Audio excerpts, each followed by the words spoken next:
નમસ્કાર, news for ઇન્ડિયામાં આપનું સ્વાગત છે। હું છું આપની સાથે કુમાર। રૂપાલાની ક્ષત્રિય સમાજ અંગેની વિવાદિત ટિપ્પણીને લઈ રાજ્યભરમાં ક્ષત્રિય સમાજ ભાજપ અને રૂપાલાનો વિરોધ કરી રહ્યા છે। રૂપાલાની લોકસભાની ટિકિટ રદ કરવાની માંગણી કરી રહ્યા છે, ત્યારે ભાવનગર જિલ્લામાં તો ક્ષત્રિય સમાજના સમર્થનમાં મુસ્લિમ સમુદાયના લોકો પણ આવ્યા છે। મુસ્લિમ સમુદાયના લોકોએ બેનરો સાથે રેલી કાઢીને ક્ષત્રિય સમાજની બેન દીકરી અંગે કરેલી વિવાદિત ટિપ્પણીનો વિરોધ કર્યો હતો। વિરોધના પગલે પોલીસે પણ પહોંચી હતી અને કેટલાક લોકોની અટકાયત કરવામાં આવી હતી।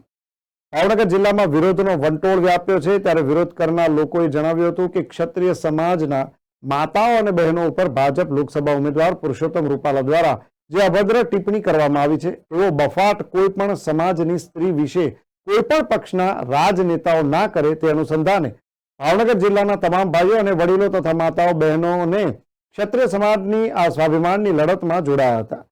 ક્ષત્રિય સમાજ સાથે ખભે ખભો મિલાવીને મુસ્લિમ સમુદાયના લોકો ન્યાય માટે એકસાથે બહોળી સંખ્યામાં ઉપસ્થિત રહ્યા હતા।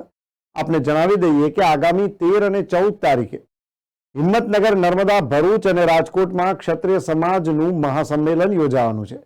13 તારીખે સંકલન અને કોર કમિટી વચ્ચે બેઠક થવાની છે અને તમામ સમાજ ઉપસ્થિત રહેવાનો છે। ક્ષત્રિય સમાજના અગ્રણીએ જણાવ્યું હતું કે જો પુરુષોત્તમ રૂપાલા ફોર્મ ભરશે તો આ વિરોધ સમગ્ર લોકસભાની 26 બેઠકો પર જોવા મળશે। રૂપાલાએ ક્ષત્રિય સમાજની 2 વખત માફી માંગી હોવા છતાં પણ ક્ષત્રિય સમાજમાં રોષ જોવા મળ્યો છે।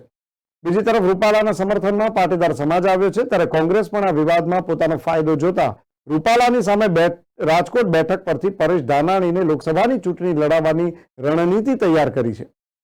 આગામી લોકસભાની ચૂંટણીમાં ભાજપની મુશ્કેલીઓ વધી શકે છે।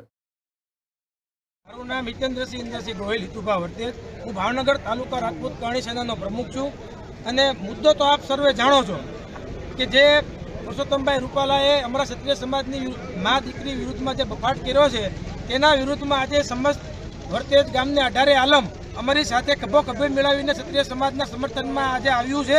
રોડ ઉપર ઉતરી ગયા છે અને બધાએ એક જ કે ભાઈ રૂપાલાની ટિકિટ રદ કરો, નકર પછી આ ભાજપને અમે દેખાડી દેવા માટે થઈને અમારું ગામ મક્કમ છે। વર્તેજ ગામમાં કોઈ ભાજપના ઉમેદવારને પ્રવેશ નહીં કરવા દઈએ જ્યાં સુધી આ રૂપાલાની ટિકિટ રદ નહીં થાય ત્યાં સુધી।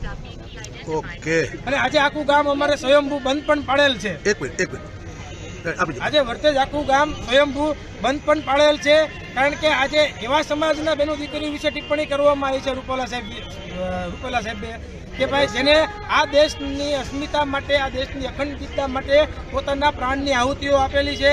આ દેશની અંદર પોતે પાળિયા થઈને પૂજાણા છે અને હજી આવનારા સમયમાં પણ જો આ આટલા વર્ષની અંદર આવું થયું છે અને આ ક્ષત્રિય સમાજની બેનો દીકરીઓ વિશે આવું ખરાબ બોલ્યા છે, તો અન્ય સમાજની બેનો દીકરીઓ સાથે પણ આવું બીજી વખત કોઈ પણ રાજનેતા નો ભૂલ કરે એને અમારે તાકાતથી જડબાતોડ જવાબ આપવાનો છે।